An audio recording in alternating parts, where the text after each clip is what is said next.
安定中山社区透过农村再生计划，除了让游客知影古早吹过热亭，嘛是要发展做过观光体验。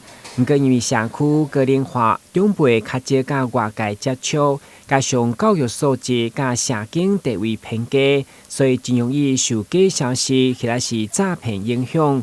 所以中嘉宽平三冠王相注册团队结合安南病院，10号特别来到社区活动中心，进行今年度最后一场的媒体素养活动。会中来到平均年满70岁时段，虽然大家有了年纪，不过拢相当的认真，甚至勤做笔记，活到老学到老的精神，使人感佩。主办单位嘛透过有奖征答以及bingo提奖品的形式，借此宣导接触媒体一定要查核，避免片仔被牵咧走，嘛互在场的长辈收获满满。有这个课哦，对于大家这个知识的增加，真好感谢恁来宣导。医疗信息吼，咱感觉讲真好，会去甲伊，会去甲伊讲哦，这做好诶，安尼想要甲伊转传，这一寡好心吼。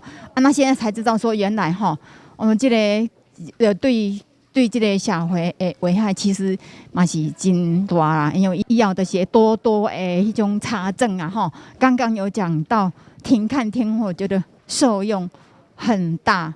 我电视上真假真，上重要爱去纠正。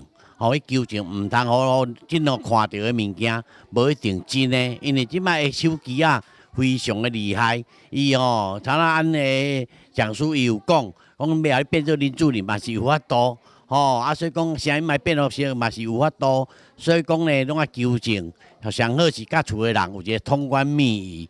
随着网络传播速度愈来愈紧，以及庞大的资讯如何判断真假，透过事实查核中心等平台拢会当查证。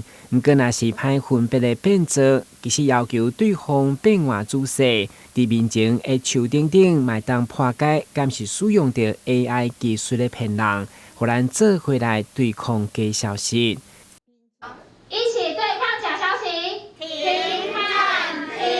记者郭文杰台南采访报道。